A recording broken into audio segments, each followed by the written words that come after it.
दोस्तों, जय श्रीमन नारायण। हमारे चैनल में आपका एक बार फिर से स्वागत है। आज हम आप लोग के लिए लेकर आए हैं श्रवण कुमार की कहानी। श्रवण कुमार को तो आप लोग जानते ही होंगे, तो आज हम आप लोग को सुनाएंगे श्रवण कुमार की कहानी। श्रवण को तो जानते हैं, लेकिन उनके माता पिता कौन थे ये आपको नहीं पता होगा। तो इस कहानी के माध्यम से हम आपको बताएंगे कि श्रवण के माता पिता कौन थे। तो कहानी सुनने से पहले दोस्तों, हमारे चैनल को लाइक, सब्सक्राइब, शेयर ज़रूर करें और कमेंट में ज़रूर बताएं हमारी कहानी कैसे लगी। चलिए सुनाते हैं आपको। श्रवण के माता पिता अयोध्यावासी थे। श्रवण के जो पिता थे वो एक साहूकार थे, सेठ थे, ब्याज से पैसे देते थे और किराने की दुकान थी उनकी। बहुत पैसे वाले थे, बहुत धनवान थे। इनके घर पर एक महिला झाड़ू पोछा करने आती थी। झाड़ू पोछा बर्तन करती थी। अयोध्या की घटना है ये, आप लोग ध्यान से सुनना। एक दिन वो बर्तन धो रही थी, तभी साहूकार की नज़र उस महिला पर पड़ी। तो उस महिला को देखते रहे कुछ देर तक। तो उस महिला की नज़र जब साहूकार पर पड़ी तो भी उनको देखने लगी, सेठ जी को। दोनों एक दूसरे को देखने लगे और देखते देखते दोनों में प्यार हो गया। दोनों लोग एक साथ रहने लगे। जब ये बात वो उस काम वाली की आदमी को पता चला तो उसने फिर पता लगाया कि ये हमें समय क्यों नहीं देती है, टाइम से घर क्यों नहीं आती है।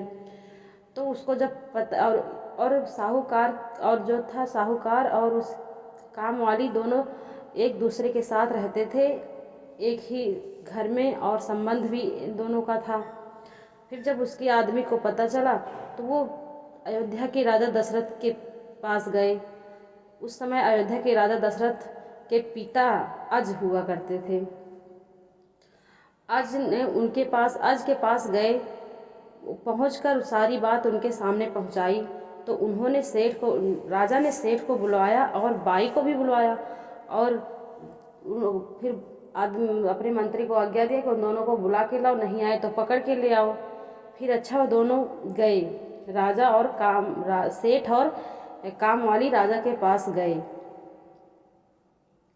तो राजा ने कहा, क्यों तुम इनके साथ रहती हो? सेठ से कहा, तुम इसको गलत निगाहों से देखते हो। अब तो सेठ और काम वाली डर गई, बोली, महाराज हमसे गलती हो गई। सेठ भी कहा, महाराज हमसे गलती हो गया, यह बड़ी सुंदर है, क्या करें, हमारा मन चला गया। अब काम वाली बाई का पति बोला, देखो महाराज, मेरी पत्नी को इस व्यक्ति ने अपना लिया है। अब मेरे बच्चे और मेरे छोटे छोटे बच्चे और मेरा घर तो बर्बाद हो गया।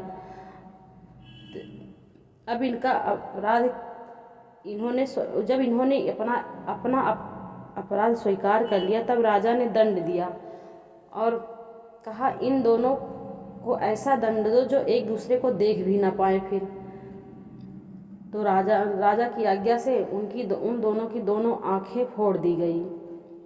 उनके मंत्री ने कहा कि महाराज, इनको यही दंड देना चाहिए कि दोनों की आंखें जब फोड़ दी जाएगी तो एक दूसरे को नहीं देख पाएंगे। फिर राजा की आज्ञा अनुसार मंत्रियों ने सेठ और काम वाली की दोनों आंखें फोड़ दी। तो राजा ने उस बाई और सेठ से फोड़ दी और अब न्याय हो गया।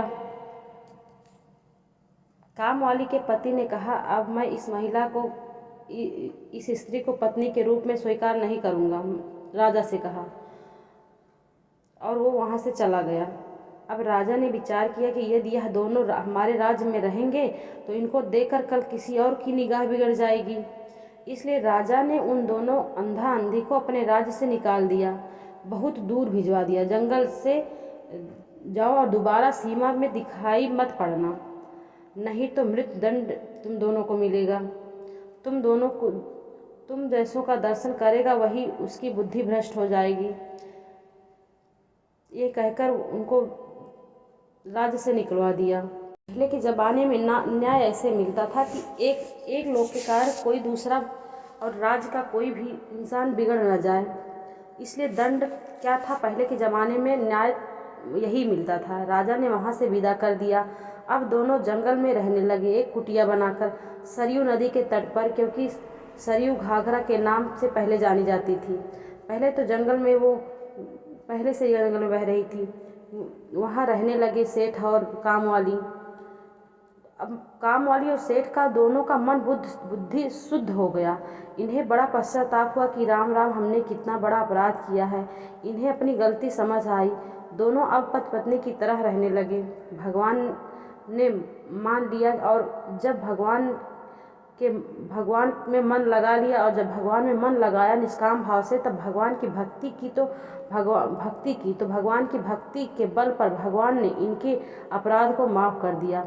और इनके द्वारा वो सेठ के द्वारा काम वाली जो थी वो गर्भवती हो गई।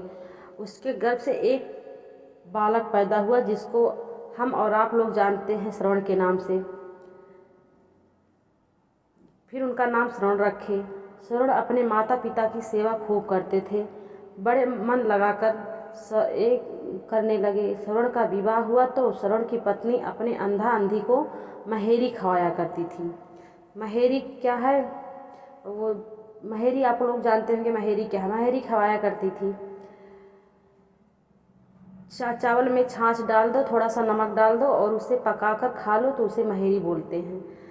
तो जो श्रवण की पत्नी थी वह अपने अंधा अंधी को छाछ में चावल पकाकर खवाती थी, और पति को दूध में चावल पकाकर खीर बनाकर खिलाती थी। दिखने में दोनों एक जैसे लगते थे। श्रवण के माता पिता सामने ही बैठ के खट्टी खीर खाते, वहीं उसका आदमी मीठी खीर खाती। एक दिन श्रवण ने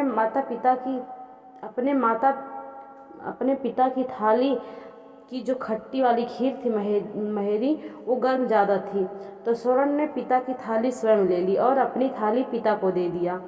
जब पिता ने खीर खाई तो पिता ने कहा, बेटा श्रवण, आज घर में कोई उत्सव है? तो उत्सव है क्या? तो श्रवण बोले, पिताजी उत्सव तो नहीं है। क्यों? बोले, आज घर में खीर बनी है। तो श्रवण कहते हैं, पिताजी घर में खीर तो रोज बनती है।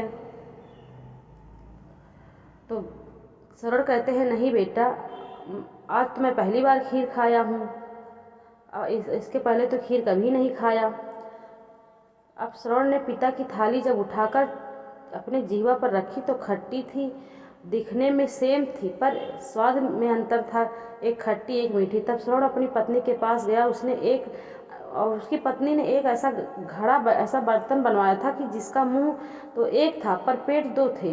एक तरफ वो मही छाछ पकाती और चावल के संग, और एक तरफ पकाती थी चावल के संग दूध और शक्कर मिश्री डालकर। एक ही बर्तन में 2 आइटम बनाती थी। देखो कितनी बुद्धिमान थी। उसे लगा, दूध का खर्चा अंधे अंधी पर दूध का खर्चा क्यों करें। तो श्रवण ने कहा कि जब मेरे माता पिता के संग मेरी पत्नी भेद करती है, जो माता पिता की सेवा नहीं कर सकती उसे के पास मैं कैसे रहूं। पत्नी को कहा कि तेरे भीतर इतना कपट है, ऐसे कपट स्त्री के संग मैं नहीं रह सकता, रहकर मेरा भला नहीं होगा। अब मैं किसी के भरोसे माँ बाप की सेवा नहीं करूँगा। अब मैं स्वयं अपने माँ बाप की सेवा करूँगा। अपने माँ बाप को अपने पालकी पर बिठाकर कंधे पर श्रवण ने उन्हीं अंधे माँ बाप को भगवान की चारों यात्रा कराई। देखिए, ऐसे माता पिता के चरित्र से, जबकि चरित्र से गिर गए थे, लेकिन ऐसे माता पिता का बेटा श्रवण भी, जब माँ बाप, तुम्हारे माता पिता कैसे भी हो, तुम अपने माँ बाप की सेवा जरूर करना। श्रवण जैसे बच्चे जब माँ बाप की सेवा की तो उन्हें भगवत धाम प्राप्त हुआ। पुत्र के कारण उनकी माता पिता की भगवान के धाम चले गए। पति कैसा भी हो, अंधा